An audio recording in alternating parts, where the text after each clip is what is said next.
Yeah, what we're going to be talking about tonight is we're going to be talking about the Michigan tax sales. Now, they just wrapped up, here in 2025, so they probably won't start up again until around the end of summer. But I thought it was kind of interesting. I wasn't planning on reviewing this state, but I started kind of looking at some different properties, and I found tax deed properties that sold a few months ago that are now currently on the market. And so I thought, that's kind of interesting. Let's go through and review a few of these properties and kind of go through how Michigan works, especially for our members and followers. It will help them learn more about Michigan so that we can kind of look at some of the properties here next year or this year and bid at these different auctions that are taking place. Yeah, we actually have a fair amount of experience with Michigan. We've been participating in their auctions for a long time. It was probably 10 years ago, at least, that we did our first Michigan sale, and maybe even longer. But some things that are unique about Michigan. So it is a tax deed state, meaning that all the counties there are going to offer up the properties there after they have foreclosed on them. And they have their annual sales here. But one of the things about Michigan that is unique is that they have, or at least most of the state is all listed on the same website, which really simplifies things for us. That's the tax-sale.info. That is their website. It's kind of a state-operated website here that they use to list all of their properties and the auctions that they do, online auctions. So basically, in the month of, I want to say August, I think, is when Michigan holds all of their sales, at least when they start. It could be September, but essentially what they do is they basically have sales happening every couple days. There is a new auction happening for the properties there, and anything that isn't purchased at the auctions gets offered up again in a kind of resale after that, and then there is an over-the-counter sale after that for anything else that is still left over. So they've got a pretty good system in place. The other thing that's unique about Michigan is they're one of the few places in the country that will provide interior images in some cases on properties, along with current images as well, which is something we don't always get from counties as well. But one thing about Michigan is that they are required to go and place a sign there in front of the property, kind of like they do in New York. And so because of that, they do get images there of the properties, and sometimes interior images as well. So in a lot of the Michigan sales we're looking at, we have more information than we have with most tax sales. Yeah, exactly. Now, Michigan utilizes a premium bid method, which means that they're going to start at the delinquent taxes, penalties, and fees, and then bid up in price.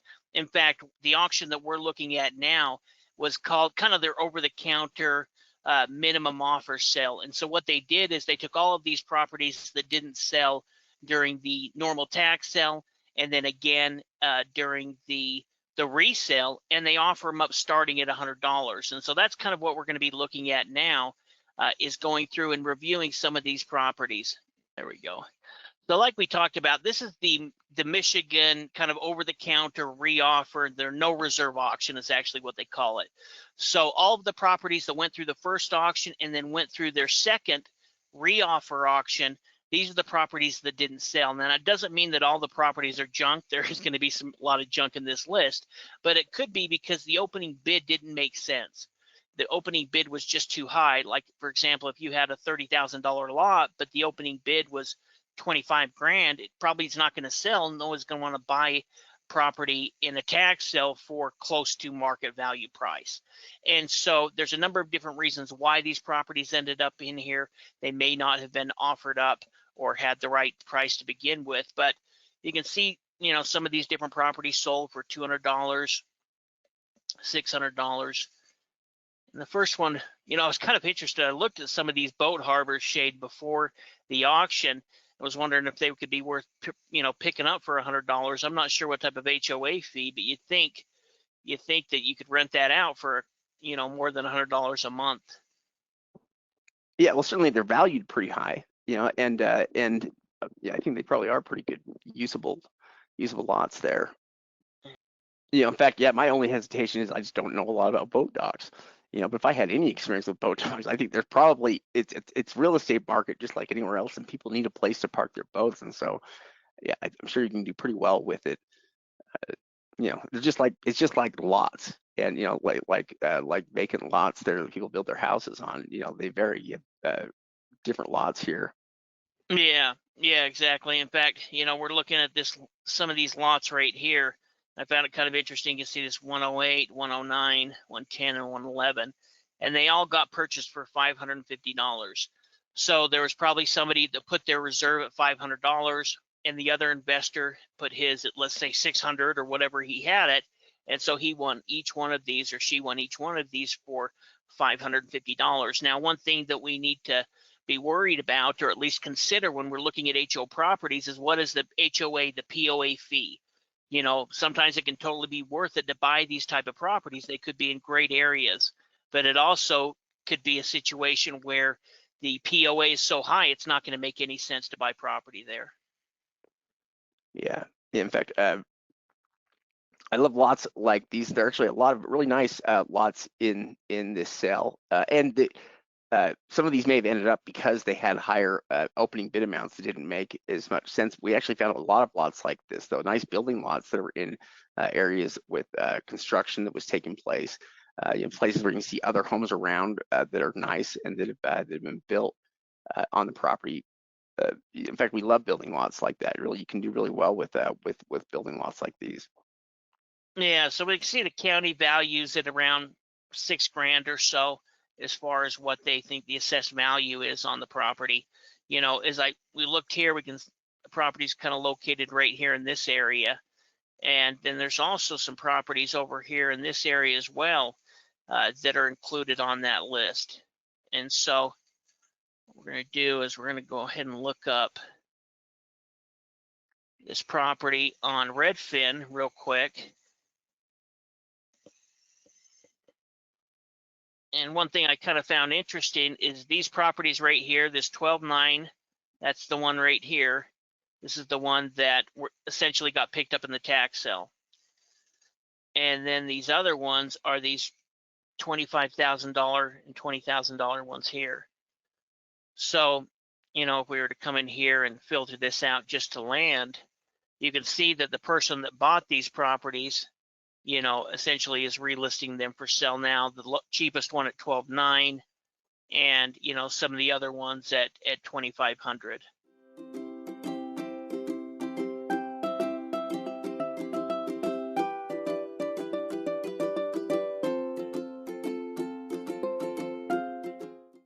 So I thought that was kind of interesting. I looked into the sales. There's not a huge amount of property selling here. It's kind of a little bit smaller area here within this community, but it is a nice community. And, as far as how many properties are selling a year, there's about a year's worth of turnover per year. But the prices that they are selling for are pretty high. So when he spent $500 on each one of these lots, asking $25,000, $13,000. Now for us, if we pay 500, we're probably try to blow it out for $5 or $6 grand. That way we can sell it for quite a bit quicker. And in a way, he's kind of given himself his own competition, but it was kind of interesting. Yeah. Yeah. In fact, it's also one of the reasons why we say, in an area, you wouldn't want to buy more than one property if you can win a property here. That's why you wouldn't want to buy 5 properties in the same little, little rural area. And it's because in a lot of ways, you would be your own competition, and, be forced to take a longer time in order to sell the properties, because it's not as if it's a market that's picking a lot of stuff up. You're going to have to sell them, based on the price. And because of that, you're probably not going to be able to sell more than one of them at a time. Yeah, definitely. That's a good point. I thought this was kind of an interesting property as well. They paid $14,000 for it. Now, it does need a lot of work, but it is kind of interesting. The SEV is at 180. And so really what we do is we double that to kind of determine what the county thinks the assessed or market value is. So, essentially their SEV is half of what market value is. Yeah. In fact, it's at least twice, what that SEV number is. And sometimes with some properties, it seems like it's, even a little bit more. But at 180,000 SEV, it's a pretty substantial value here, on the property. It seems like a pretty nice property.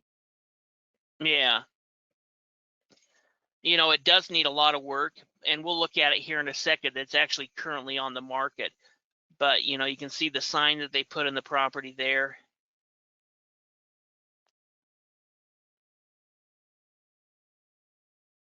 But when we were talking about the type of photos they provide, this is where it really becomes healthy. So you can see that it definitely needs, you know, to be completely redone. But in kind of looking through the photos, it looks like it's actually all still.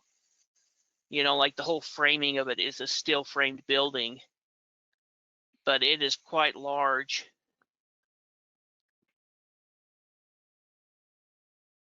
And, you know, obviously this isn't for everyone. We're not going to be doing this. In fact, this isn't the kind of deal that even me and Shade would really know what to do with. But for the right type of investor, you know, you could do really something with this structure. Sure, you would need to go in there and replace a lot of things and redo it. But when I was looking at commercial properties within the area, you know, it was kind of hard to find comps of what you could redo this into. But some of the comparable size properties were going for $5 to $10 million. There was even some that were more expensive than that. So, you know, it may cost $1 million to renovate this, but this property at that point, depending if it was, you know, warehouse or office or whatever you decided to build or make it into, you know, could be worth $5 or $6 million. Now, that was one thing I noticed as well, is it does look like that's newer, you know, air conditioning right there. Yeah, I mean, like the property itself, it didn't look like it was wet inside there. It looks like it was pretty well dry. I didn't see too many problems there, you know, with it. But it's also a big commercial property, which are much more challenging to try to evaluate. You know, so much more square footage, and it's not going to be as easy when you're dealing with commercial properties. Finding things like comps is going to be completely different, and so you know, those would be additional obstacles as well. Yeah. So here's the property currently for sale. You can see that they're listing it for 191,000. They're selling it as is. You know, it's 22,000 square feet. You can see that he's offering owner financing, which would make sense because to do owner financing, he may be required $50,000 down. Well, we know that you know that they only paid 14,000 for it, so that $50,000 down is automatically going to pay off their investment in it. And you know, it talks about what it can be used for and kind of what's within the area. But what he's trying to do is just try to resell this, sell it as is, and flip it and make a quick profit on it. Go down and look at a couple more. You can see all of these ones that sold, you know, some of these are different HOAs, 150. There's quite a few lots and things that sold under $500 in this auction.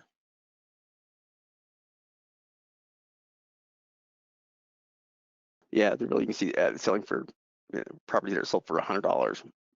Yeah, well, and there's some that didn't even get bids.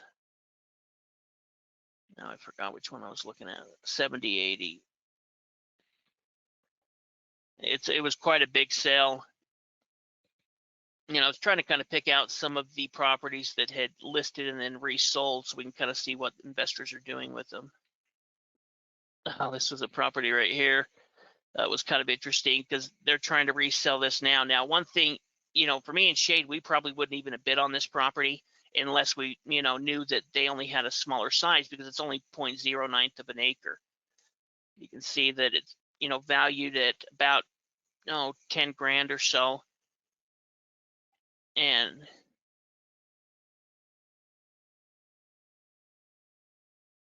but here we can go ahead and look at the property.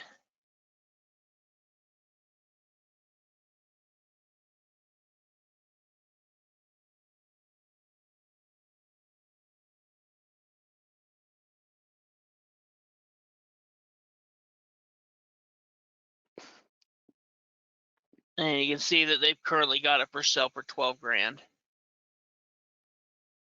And I didn't realize it had a garage on it. So that's probably, you know, that garage needs some work, but you can see that they're essentially relisted it. So they picked it up for,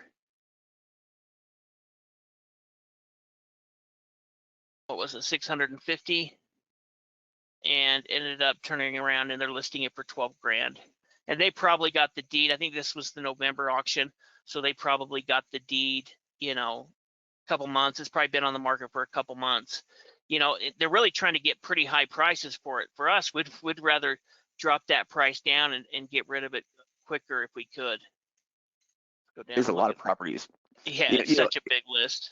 yeah, it's a pretty easy online auction to participate in, you know, to get registered with and whatnot. So I think there is a lot of appeal there, you know, with those sales. And over the course of about a month, they probably sell at least 2,000 or 3,000 properties, if not more. You know, I was looking at this 18 lot here, and this is one thing I kind of found interesting. I got a quick clicking on The that. SEV is high on it at 24. Well, and that's kind of what interested me at first, but that's because there used to be an old dilapidated structure on the property. Now that makes more sense then. You know, we can see that it's located right here. Here's where you can kind of see the structure used to be. If we go down here to the street view, it really is a, you know, that's what it used to look like. News it was a fire. Have they removed it yet? Yeah. Yeah, here's the lot now. So, I mean, it's a pretty good clean lot, but one thing that I found that was kind of interesting here is I went to go look and see, well, you know, they only paid $250 for it. Is it a good deal or not, you know, based on what's for sale within the area?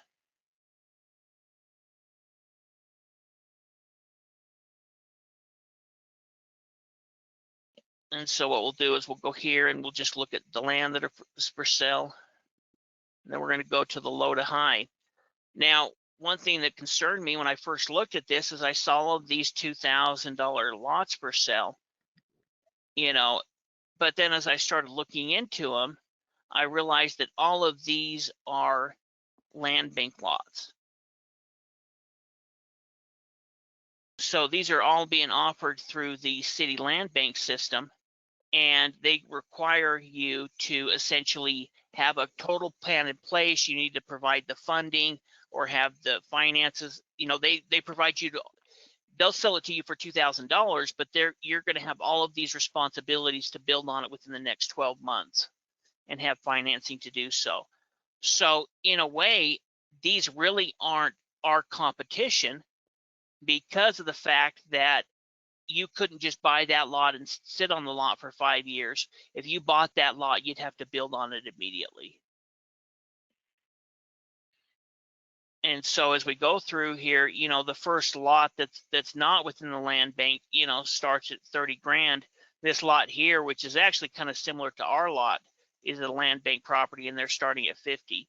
So when I was looking at the sold property in this area, a lot like this would probably sell for about 5,000 to 10,000.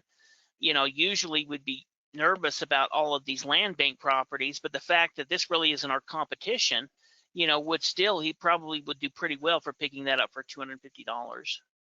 Yeah, it ends up being a pretty good win. We'll go look at one more. And there was tons of great properties. These ones are kind of the junk properties.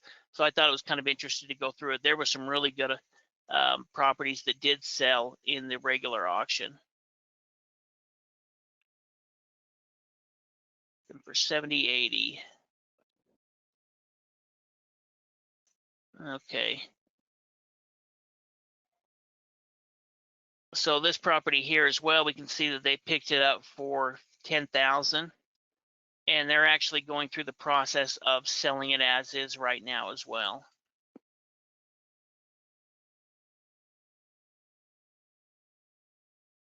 Go ahead and look it up on Zillow. How much do they have listed for? 79,000. And you know, we've got the interior images there on it. Yeah, so they bought it for 10,000 and Listed for 79. Yep. And really, you can tell all they really kind of did at this point is they secured the property. They went inside. They probably cleared some stuff out. It sounds like they bought like the roof shingles, but haven't put on the new shingles yet. So they're just going to let the next investor do it. But you can see that they kind of decided we're not going to go ahead and do it. We're just going to sell this property as is and let the new investor do it. Let's say that they have an additional 9,500 into it. So let's say they're into it 20 grand, they sell it for 80 grand, they can still make 60 grand off of it. Yeah. Well, and you can also kind of see with this property too, when we talk about with a lot of properties, kind of our first goal is essentially, to get the properties secured, but then to make them just more appealing to investors. We might do something like get a property cleaned up, and then get images of it. Kind of like with that home, where you can see some of the stuff that's going on there with the inside. It's fairly appealing to investors, like that, especially if it. And we were looking at the interior of that. It had sheetrock on the walls, basically in kind of an unfinished state of repair. And we may just leave it just like that. There's lots of investors that are kind of looking to do that kind of work. And so, to rehab the property only makes them not interested in it. So a lot of times, we'll get images of the property just like that. But once we've got it, we'll have better images here that we can provide online for prospective buyers. But a lot of it is just trying to make the curb appeal better. Yeah, exactly. There was another lot for sale. I can't find the listing now, but this lot for sale right here, they picked up for 500. These Kalamazoo lots were, really were probably pretty good deals. I think that they went ahead and moved that motorhome, got the motorhome leased off the property, but they're listing this for about $10,000 or $12,000 as well. And we can see some of these lots, 700, 500, something that small like that would probably avoid because it may not be buildable, but a lot of these lots could have been buildable lots. And that's in fact something we're going to talk about here in a little bit, is how to determine if it's a buildable lot or not. But as we scroll down in here, this is where we can get into some of the properties as well that were for sale within Flint, Michigan. Now, Flint, Michigan is a tough market. We'll be straight up about that. But there was quite a few properties in here that were pretty good condition, picked up, could still be used as a rentals. This property right here was picked up for $20,000.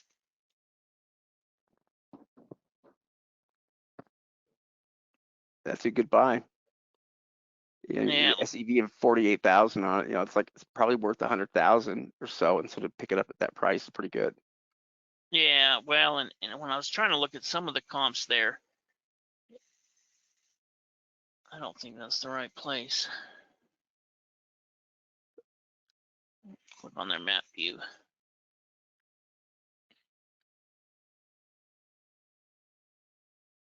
You can see that there's still cars within the parking lot. That's what kind of made me interested in this particular property, is that you can see that there, as of June 2025, which this is kind of right before the auction took place, you can see that they don't have the signs out yet. So we know that the auction took place after that. But at that time, you can still see cars within here. You can still see the businesses open.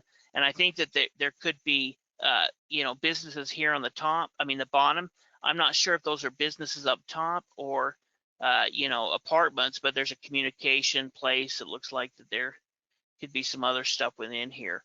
But you might be able to buy this property and automatically start renting the property out to the current tenants.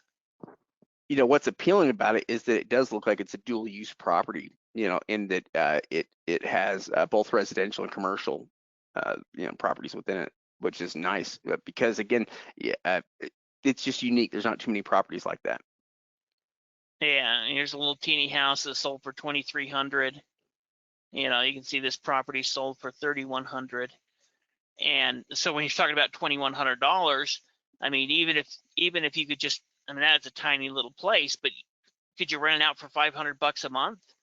It's going to pay itself off in 6 months. Even if you had to it's such a small place, you wouldn't have to put that much into rehabbing it. Even if you repainted all of it and put in new carpet, it's probably not more than 400 square feet. Yeah. dealing with smaller houses like that certainly is going to simplify the process of rehabbing. If you do want to rehab the property, then choosing small properties, like these are certainly going to make your job a little bit easier. But a lot of it just comes down to what's the cheapest price that people can find housing for, and you know at these price points, being able to pick up a property for a couple $1,000, yeah, like Steve's saying, you're going to be able to find buyers. You're going to be able to find somebody that needs a place to live. There's always people that are looking for entry-level housing. Oh, and a restaurant too, huh? And picked up for 5,200. Oh, that's And cheap. this is Flint, Michigan. It is a tough market, and hopefully we don't have anyone from Flint that gets offended by that. But it is a tougher market. But if we are picking up properties for cheap enough, then it can still make sense to buy property in a market like that. Yeah, I mean, really, it's more about the price that you're paying than it is necessarily about the market. At least if you can get a good enough deal on a property. We're not talking about trying to get properties for a few percent under value. We're trying to get properties for remarkable deals, for 10, 20% of value, 25% of value. And you pick properties up at that low of a price, and it really doesn't matter, because you have a pretty good active market and buyers that are there. Yeah, this commercial property right here ended up selling for $5,200. So it is kind of interesting. Here's 8,400, 3,600 for that house. That looks like it could be a duplex sold for 4,100. And some of them are going to be in better areas. In fact, we've actually bought properties in Flint before. That's a decent little home there, and they'll range in value between 40,000 to 100,000. And as long as they're in good, clean condition, they actually are selling and flipping a lot of property within that area. It's just there is some drawbacks obviously to it, but it's also they're selling a ton of property there as well. Yeah, I mean, really, the biggest challenge is just that there are a lot of inexpensive property deals there on the market, more than in most markets. So you're competing against a lot of other inexpensive deals. But if you pick up the right property there at the right price, you can make money here just like you could anywhere else. Yeah, definitely. Well, and you can get them for so cheap. I mean, you're buying them for 10 cents on the dollar. So it is an area of the country that we've got to check the market. We've got to know what we're buying, but also there's a lot of investors that made money on it.